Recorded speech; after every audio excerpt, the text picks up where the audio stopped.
Drug lords have always been known for their extravagant habits. When you have all that money, you probably need to come up with more exciting ways to spend it. And while we don't support their business activities, it is sometimes interesting to see how far human imagination can reach when it comes to weird hobbies, collections, and just shopping traits. Today we're going to have a look at 10 crazy things drug lords owned. Number 10. Ramiro Pozos Gonzalez, Gold AK-47. When it comes to drug lords, guns and other weapons are probably not all that extravagant and surprising. After all, this business is dangerous. It's not only the police that try to find you, rival drug lords would love to see you cold and not breathing too, just to establish their own power over your territory. You need to look intimidating on a daily basis to make sure your own people and naturally your enemies know you're not to be trifled with. So it's only understandable that drug lords as well as their henchmen are always well armed. However, having a gold AK-47 encrusted with diamonds is pretty unusual even in the world of crime. Head of the Mexican La Resistencia gang, Ramiro Pozos Gonzalez, aka El Mocha, reportedly got it as a present from a fellow drug lord. Whether a gold assault rifle is a practical item in one's arsenal, we will never find out, but some things are probably better left unknown. Rifle's price has never been mentioned publicly, so you can take a wild guess. Before we move on, leave a like on this video, smash that subscribe button, and hit the notification bell to be the first watching new episodes. Number 9. Al Capone, Diamond Watch. We couldn't possibly write this list and not include the world famous, or should we say infamous, Al Capone.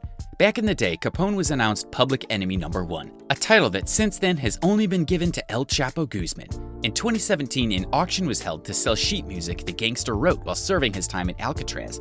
Alongside with his songs, several other items once belonging to Al Capone were presented in search of a customer. The most expensive among them was a watch used by Al Capone. Made of platinum with a white gold chain, the watch had a total of 121 diamonds. 23 formed the gangster's initials, 26 circled the inscription, while 72 more circled the watch's face. It was sold for a head-spinning amount of $84,375. Number 8. El Mayo Kindergarten. When talking about crazy things drug lords possess, one usually expects either something exotic and enjoyable or expensive beyond reason. But what do you say about a kindergarten? Yes, that's right. Ismael Zambada, better known as El Mayo, is a proud owner of a kindergarten. Even though Drug Enforcement Administration has been monitoring Zambada since 1978, until now, the powerful drug lord has never been arrested, unlike his former partner, Joaquin El Chapo Guzman. Moreover, currently El Mayo is in hiding, with his whereabouts remaining unknown. It is believed that he became a full leader of the Sinaloa cartel. It seems highly unlikely that a man like El Mayo would open a kindergarten out of concern for the local kids.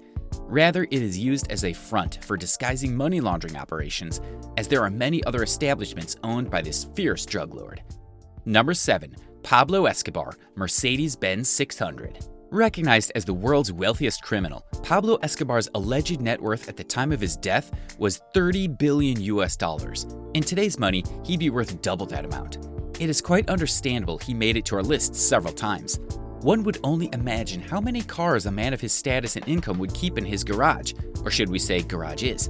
Some of his recognized possessions include a Mercedes S600 Pullman, a 1930s Cadillac, a Simco 1000, and a Porsche 356. However, one car definitely takes the cake, and that's Escobar's Mercedes-Benz 600, a classic car produced between 1963 and 1981. For all of you car enthusiasts out there, it had a Bosch injection pump, 4-speed automatic transmission, and a top speed of 155 miles per hour. While the recommended price from the manufacturer was $192,000, some models, having undergone modifications, were sold at $3 million. We will let you decide where in this price range Escobar's Mercedes stands. Number 6. Carlos Lader, Norman's Cay Island. Today, owning an island is not considered all that bizarre. Many rich people buy an isolated piece of land where they can spend time in peace and quiet. Yet not all islands are the same. Norman's Cay is one of the Bahamas' 700 islands. Despite being only a few hundred hectares, it served as a transshipment base for cocaine smuggling in the business of another member of the Medellin cartel, Carlos Lader. The German-Colombian drug lord is often named as person who transformed the entire method of drug smuggling. From 1978 to 1982, Norman's Cay was a strategic point for smugglers, where they could refuel and get some rest before continuing their way from Colombia to the United States. However, it was not strictly business.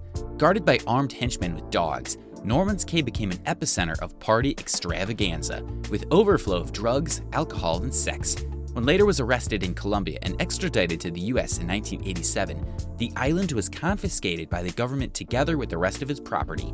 Today, it became a tourist destination, while its worth is evaluated at $40.5 million. Number 5. Pablo Escobar, La Catedral Prison.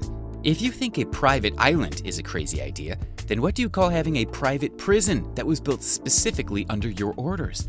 In 1991, the infamous Colombian drug lord Pablo Escobar struck a deal with the Colombian government that he'd keep himself and a part of his cartel incarcerated in exchange for not being extradited to the United States. In reality, private prison La Catedral, erected over the city of Medellin, served more of a protection to Escobar against his numerous enemies who were after his head. With a football pitch, bar, jacuzzi, a giant dollhouse, waterfall, and a telescope, La Catedral looked like anything but a prison. No wonder it was nicknamed Club Medellin or Hotel Escobar. According to the agreement with the Colombian government, Escobar and his men were supposed to stay in prison for 5 years. And though the authorities didn't mind turning a blind eye to the fact that the drug lord continued his business even while in prison, 1 year and 1 month after he was detained, Escobar escaped from La Catedral. He never returned to the place as he was shot on the run from Colombian National Police. Today, La Catedral is home to a group of Benedictine monks who, among other facilities, built a chapel, a library, and a memorial to the victims of the cartel on the site. Number 4. Amado Carrillo Fuentes, the Palace of 1,001 Nights.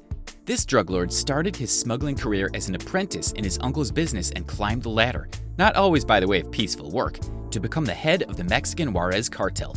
Later, he became known as the Lord of the Skies, earning his nickname because of the large number of jets he owned and used to transport drugs. But one piece of property standing out in his possessions was a huge mansion complex located in the city of Hermosillo. To accentuate his grandeur, Fuentes named this place the Palace of 1,001 Nights, after the Oriental fairy tales. The mansion allegedly has 15 bedrooms, as many bathrooms, and an underground swimming pool, with one other swimming pool and various recreational zones located above the ground. Probably driven by the dangers of his occupation, Amado Fuentes had the entire mansion surrounded by high walls. In 1997, the drug lord died during plastic surgery, which, ironically, should have saved him from the US and Mexican authorities. Since then, the palace, whose estimated price ranges between $5 and $8 million, stands abandoned, while Mexican authorities plan to demolish it. Number 3. Pablo Escobar, Personal Zoo. And back to Pablo Escobar, this time with a personal zoo. For some reason, many drug lords have been fascinated by large felines of all kinds and like to surround themselves with these gorgeous animals, but Escobar went further and collected wild and exotic animals from different continents. Located in his luxurious estate Hacienda Napoles that was built upon his order, the zoo was home to an antelope, elephants, exotic birds, giraffes, ostriches, and ponies. Escobar is not the only drug lord to own a full zoo.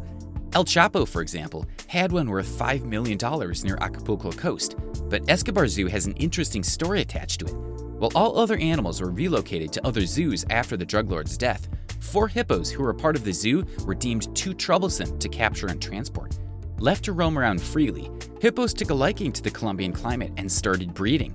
Currently, local environmentalists campaign to protect the animals whose population has significantly increased.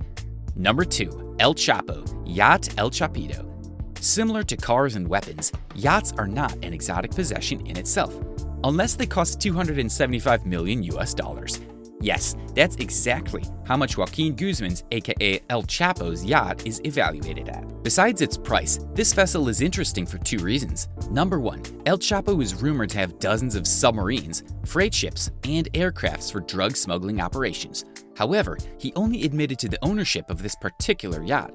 Number 2, Guzman named it after himself. While El Chapo means shorty in Spanish, by naming the yacht El Chapito, Guzman wanted to show that he is larger than this giant of a vessel that cost almost $300 million. There are legends going around about the parties El Chapo used to have on the yacht before he went to jail, though of course, nobody would openly admit that. Number 1, El Chapo, Carbon Fiber Super Stealth Plane. Topping our list is El Chapo with a carbon fiber super stealth plane. If you wonder what that even means, carbon fiber allows your plane to travel undetected by local and commercial radars alike. This feature must have come in very handy when you have to travel with a stash of cocaine and a pile of cash. Hold your breath when you hear the price of this aircraft. It cost Guzman $929 million to buy it. To compare, one of the most commonly used Boeing 737s only costs $89.1 million US, while the most expensive model as of August 2020, Boeing 779, costs $442.2 million, not even half the price of El Chapo's superplane. However, even this aircraft didn't help the drug lord, as he was arrested in 2016 and is currently serving jail time. Thanks for watching. Leave the comment down below and let us know what's the craziest thing on this list. Don't forget to subscribe for new and upcoming episodes.